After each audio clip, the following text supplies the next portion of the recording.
Boa noite, igreja. É um prazer enorme estar com você aqui essa noite. É um prazer de verdade poder fazer parte do culto a Deus, da sua família, da sua casa. E queria hoje começar o nosso culto louvando a Deus pela sua vida. Nossos vídeos têm sido mais visualizados do que o número de pessoas que vêm à nossa igreja. Então isso de uma forma muito clara nos mostra que o culto a Deus está sendo algo vivido na nossa igreja, nos nossos lares. Eu queria louvar a Deus pela sua vida. Vamos orar? Senhor, obrigado, Pai. Obrigado por cada um que está assistindo o culto, que a Tua palavra possa realmente entrar nos nossos corações e mudar as nossas vidas. Obrigado, Deus, porque por tudo. Em nome de Jesus oramos. Amém. Irmãos, meu coração realmente está alegre. Quando eu penso em quanto Deus tem feito, como Deus tem sido bondoso com a gente, o como Ele tem sido cuidadoso com a sua igreja. Se você parar para pensar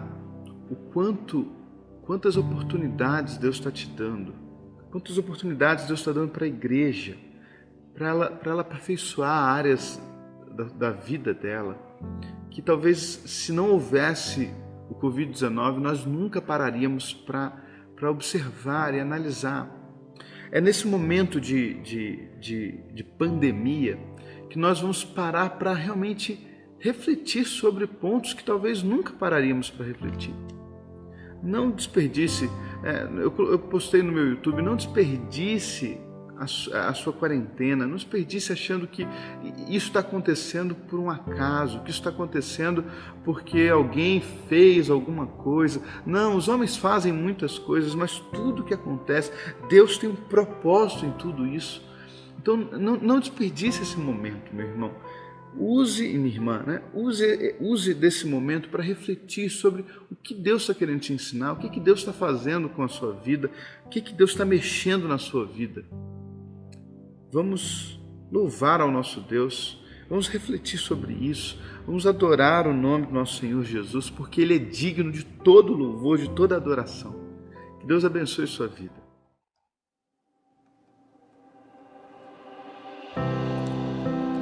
Deus do meu coração, em Ti encontrei a salvação. Tua glória e majestade quero sempre contemplar. Tu és minha adoração e minha eterna canção. Todo meu interior é conquistado por Teu amor.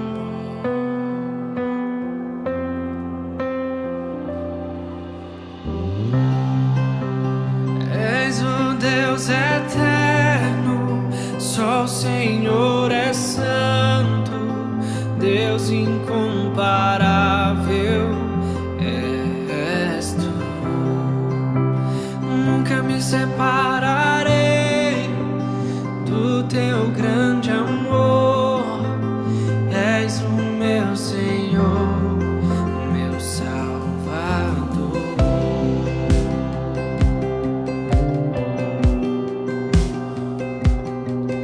Tu és Jesus.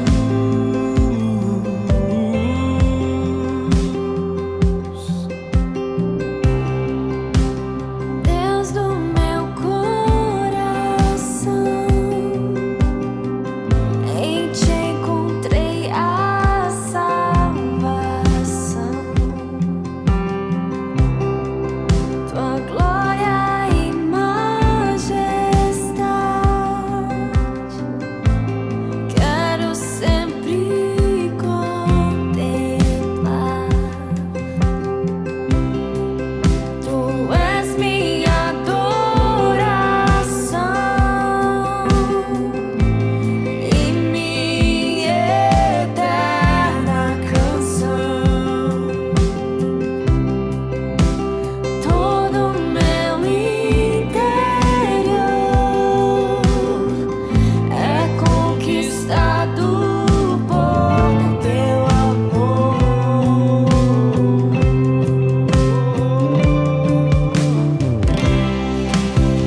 Tu és Senhor, o nosso Salvador.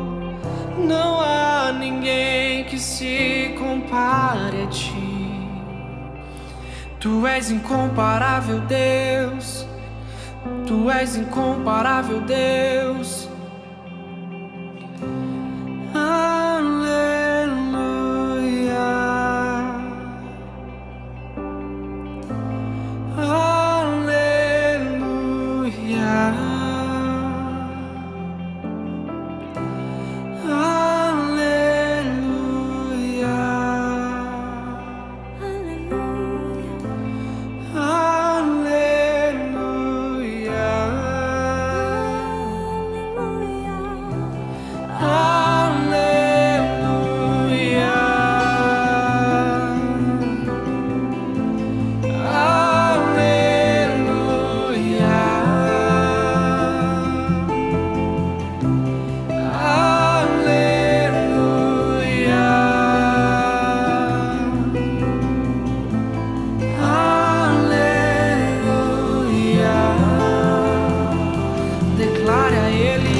Agora eu gostaria de falar sobre dízimos e ofertas. Quero gastar um pouco mais de energia para a gente refletir sobre a oferta daquela viúva pobre de Lucas capítulo 21. O texto diz que Jesus observava as pessoas levando as suas ofertas ao gasofilácio. E é interessante porque Jesus não tem dificuldade de falar sobre dinheiro, Jesus não tem medo de falar sobre dinheiro, Jesus, na verdade, não se importa em falar sobre dinheiro. Jesus vai falar sobre dinheiro em Lucas 15, em Lucas 16, em Lucas 19 e vai falar em Lucas 21. Em todas essas narrativas, Jesus vai gastar e vai se empenhar em falar sobre dinheiro. Então não podemos ignorar essa clara disposição e essa clara energia que Jesus gastou a isso. Quando Jesus fala dessa viúva, ele está observando as pessoas levar o seu dinheiro, levar suas ofertas ao gasofilácio. Então, ele observa que dessas pessoas que levam suas ofertas, uma senhora se destaca porque ela entrega tudo que ela tem. Obviamente, eu não estou te convidando a trazer tudo que você tem. Mas hoje vamos falar sobre o culto aceitável a Deus, uma oferta aceitável a Deus. E vamos passar por esse ponto, por esse capítulo, por essa narrativa que a Bíblia traz. Ela entregou tudo o que ela tinha. Ela foi de uma forma integral e dedicou aquilo que ela tinha. é muito interessante porque Jesus, quando ele olha para essa atitude, ele ignora o fato de que pessoas tinham dado muito mais. Porque o que importa para Deus não é a quantidade, mas é o como você tem ofertado, o porquê você tem ofertado. Então eu queria fazer um convite a você essa noite. Entregue a sua oferta, o seu culto a Deus. Não necessariamente o dinheiro. O dinheiro é uma parte desse, é um pedaço desse culto, dessa oferta. Mas entregue de uma forma integral esse culto.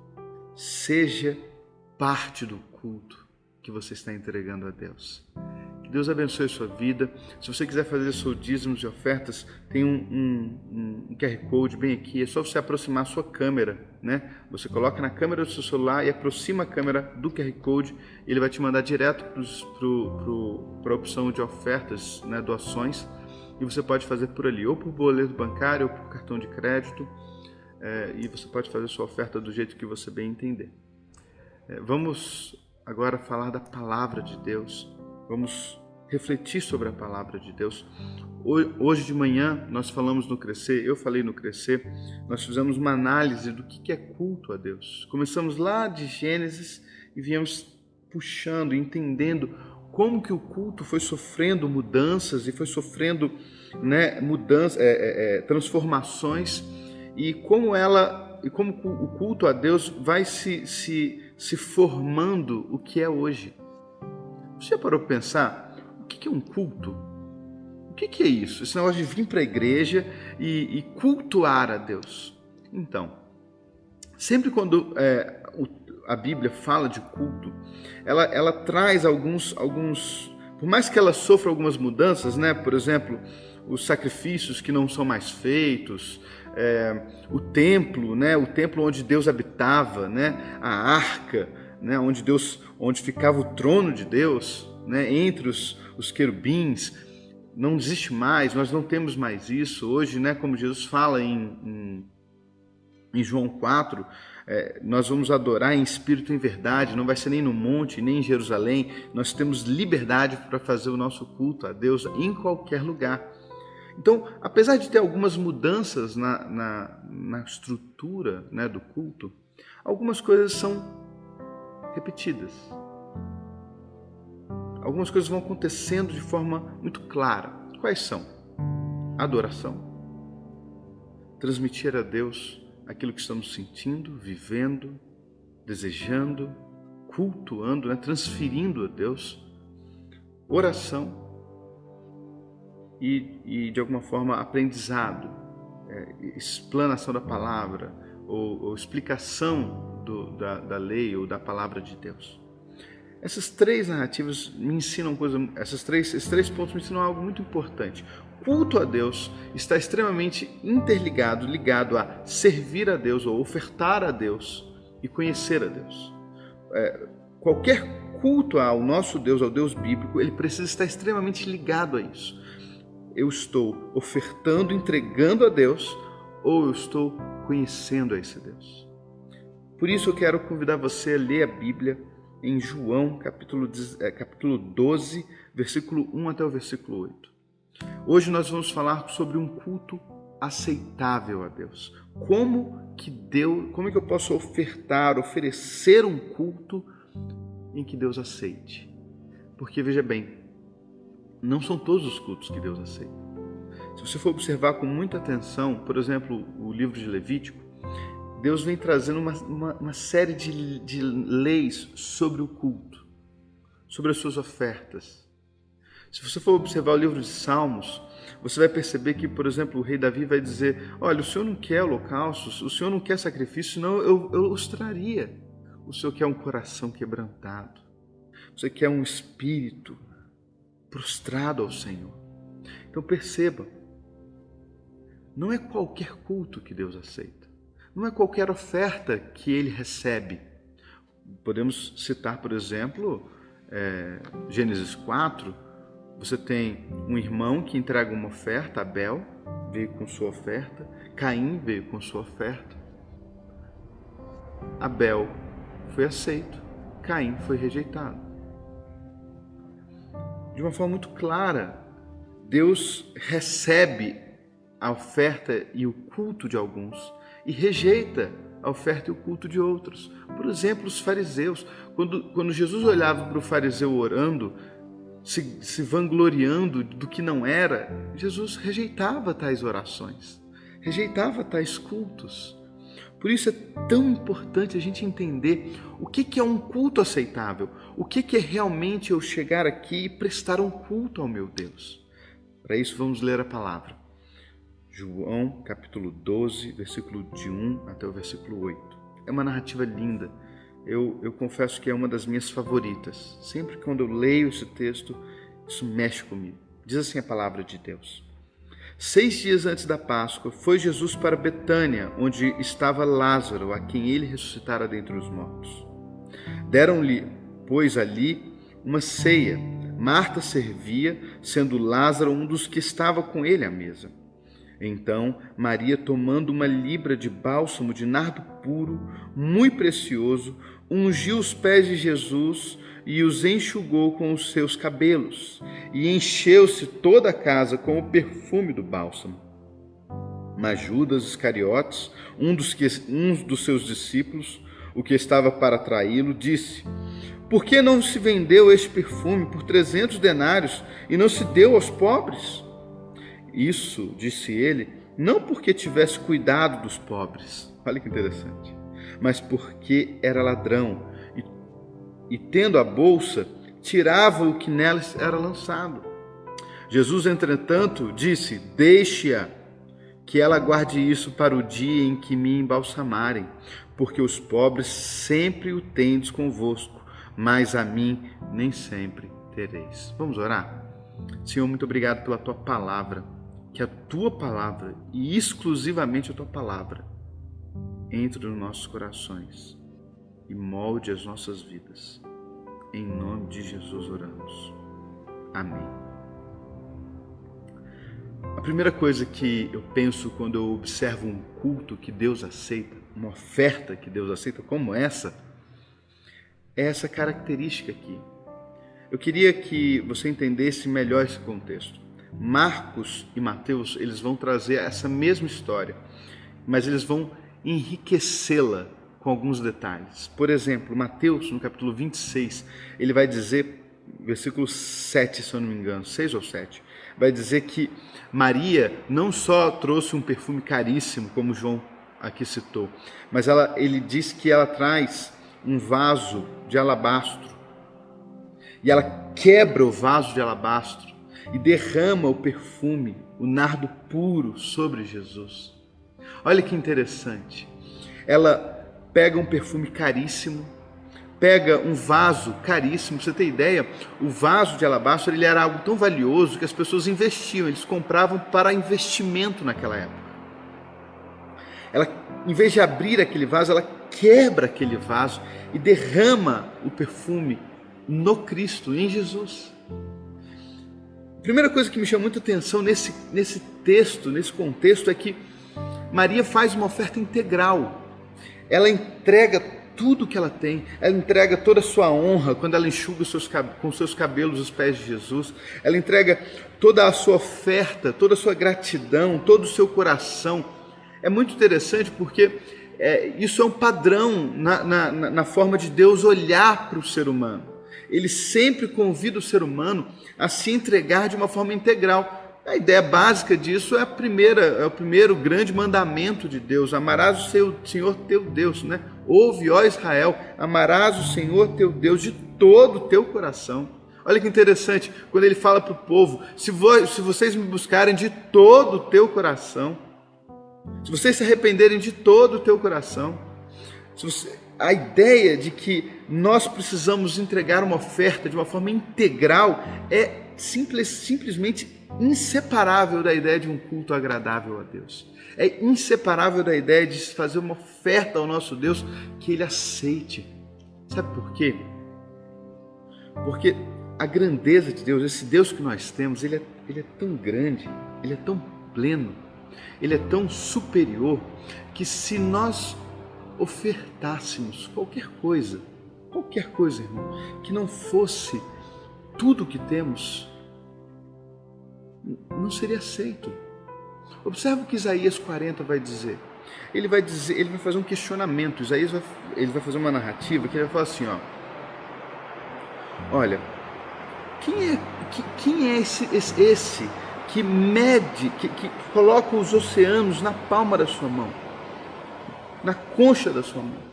Quem é esse que mede os céus a palmos, que pesa na balança as montanhas, e que o pó da terra para ele é como farelo?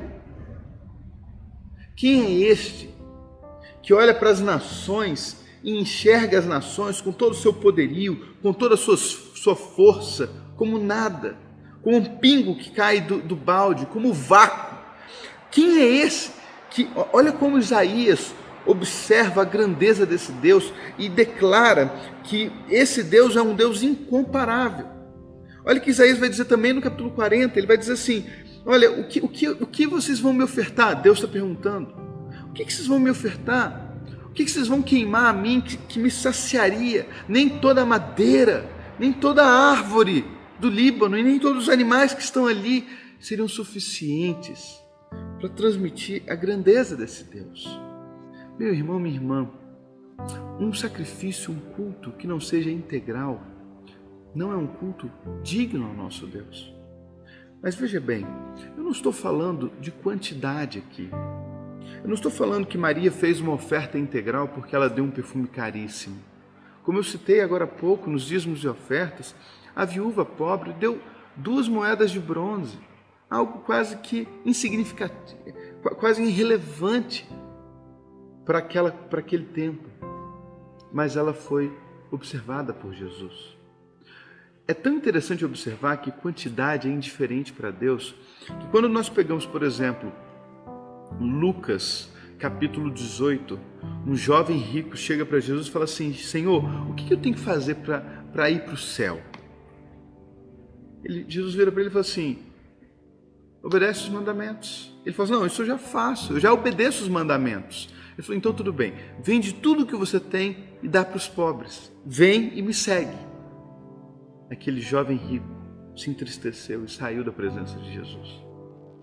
Mas é interessante que um capítulo depois, Lucas 19, Jesus encontra um homem muito rico também. O nome dele é Zaqueu. Jesus fala assim, olha Zaqueu, hoje eu vou comer na sua casa, hoje eu vou estar com você. E depois desse período, Zaqueu se levanta e fala assim, Jesus, metade do que eu tenho eu vou dar para os pobres. E se eu roubei alguém, eu vou devolver 4 vezes mais. Jesus aceita a oferta de Zaqueu. Você já parou para pensar por que uma oferta, para um ele pede tudo e para outro ele aceita metade? É porque a questão aí não é a quantidade, a questão aí é a totalidade. Zaqueu estava naquele ato, naquela ação de entregar a Deus. Infelizmente, meus irmãos, nós perdemos essa consciência na Igreja de Cristo. Muitas vezes estamos vindo à igreja esquecendo de que se eu não estou me entregando nesse culto, eu provavelmente não estou ofertando um culto. E isso não tem nada a ver com dinheiro, isso não tem nada a ver com o dízimo, a oferta, isso tem a ver com o culto que você presta a Deus. Isso é tão sério que Paulo em Romanos 12 vai dizer assim, rogo-vos, pois, irmãos, pela misericórdia de Deus, que entregue o vosso culto, vossos corpos como sacrifício vivo, santo e agradável a Deus. Esse é o vosso culto racional. Olha que interessante, irmãos. Paulo chama a gente a entregar tudo que somos, nossos corpos, como um sacrifício vivo, santo e agradável a Deus. Nós não somos convidados a entregar dinheiro, nós não somos convidados a entregar cânticos, louvores, nós somos convidados a nos entregarmos. Nós nos entregamos a Deus como oferta, como um culto. Por isso, o culto aqui na igreja ou na sua casa, ele não acontece naquele momento. O domingo que nós cultuamos é simplesmente um reflexo da semana inteira que ofertamos a Deus, que entregamos a Deus, que dedicamos a Deus. Essa é a grande diferença de um culto integral, de um culto real a Deus. É interessante que existem várias normas na lei judaica, onde Deus vai traçando um padrão muito alto para cultuarem a Ele. E é muito interessante que todos os padrões que a gente vai observando são padrões que mostram o quanto Ele é digno, o quanto Ele merece, o quanto é importante aquele que está adorando entender quem é o Deus que ele está adorando.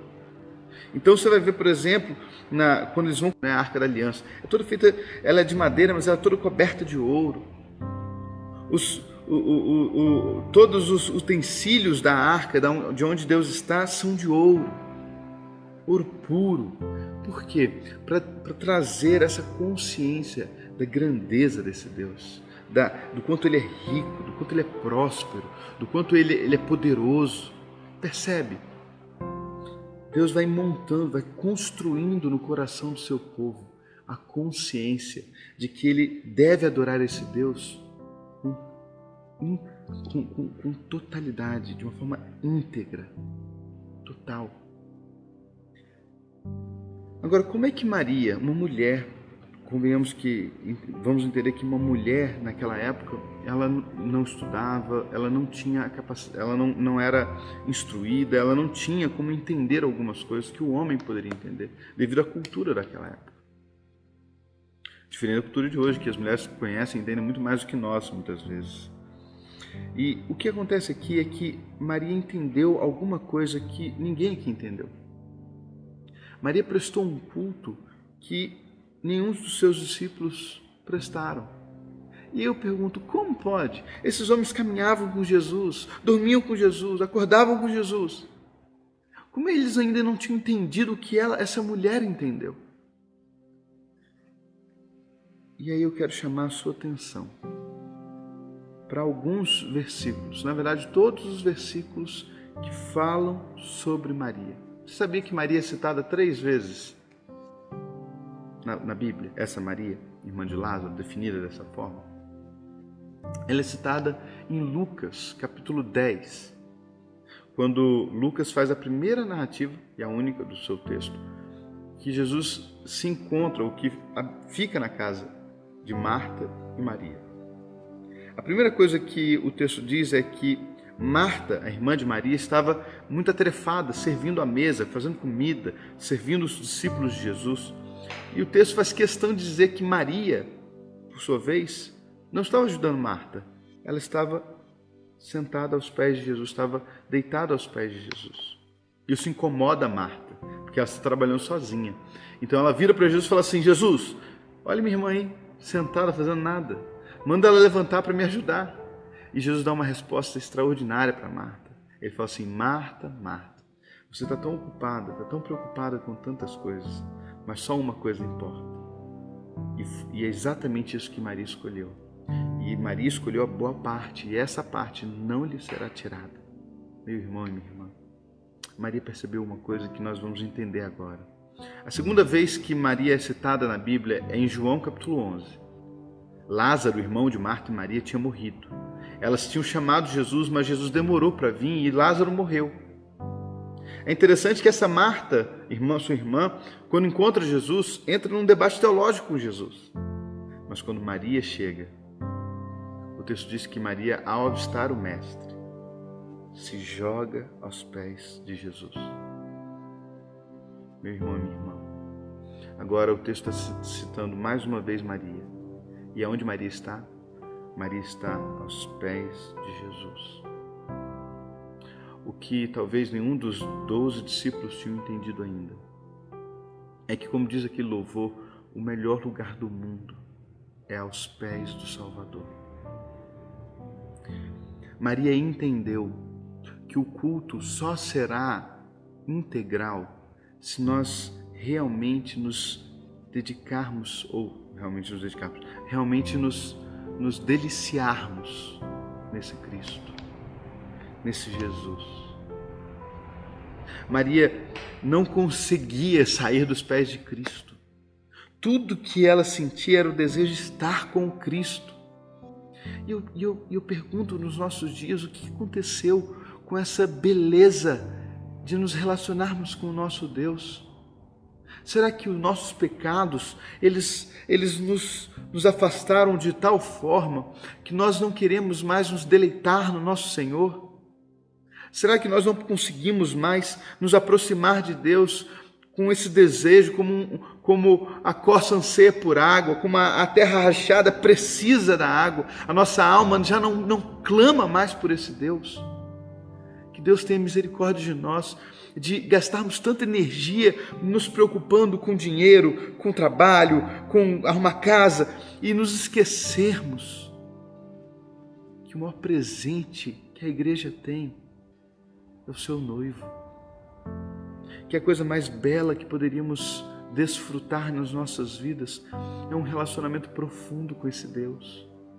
O culto só se torna aceitável, só se torna algo agradável a Deus quando percebemos que o fator mais importante disso tudo é esse Deus.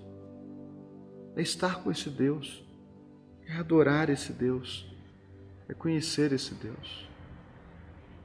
Nesse momento de coronavírus, de Covid-19, de pandemia no mundo, pandemia tem que ser no mundo, nós precisamos resgatar algumas coisas, e uma delas que eu tenho orado todos os dias é que nós venhamos a resgatar esse amor, esse desejo, esse anseio pelo nosso Deus. Muito mais do que arrependimento, muito mais do que comunhão com os irmãos, muito mais, irmãos, do que saúde e bênção financeira, nós precisamos desesperadamente amar o nosso Deus, desejar estar aos pés dele, desejar olhar para ele como nosso Senhor, como nosso Pai, como alguém que nos conhece, como alguém que nos transforma. Deus nos abençoe, que os nossos cultos possam ser agradáveis a Ele, não porque tocamos bem, não porque a mensagem é bonita, mas porque o conhecemos, porque o adoramos, porque o louvamos, porque desejamos todos os dias estar mais perto dEle. Vamos orar ao nosso Deus. Que Deus abençoe a sua vida. Senhor, muito obrigado, Pai. Muito obrigado porque podemos estar contigo. Senhor, fala aos nossos corações e nos ajuda cada vez mais a entender a Tua vontade. É em nome de Jesus que oramos e agradecemos por tudo. Amém. Davi, ele foi um dos maiores, foi o maior rei da história de Israel. E ele fala uma coisa que mexe com o meu coração. Ele fala assim no seu salmo: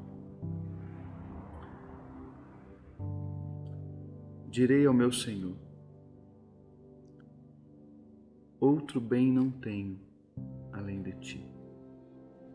Essa consciência que Davi traz mexe com a gente. Será que a igreja hoje pode dizer: eu não tenho outro bem a não ser o meu Deus? Que você possa dizer isso. Que você possa olhar para a sua vida e falar assim: não, realmente não tem nada tão valioso, não tem nada que expresse valor que possa ser dito diante de um Deus como esse. Que você tenha uma semana abençoada, que sua família seja abençoada, que Deus proteja a sua família, a sua casa. Que Deus te abençoe.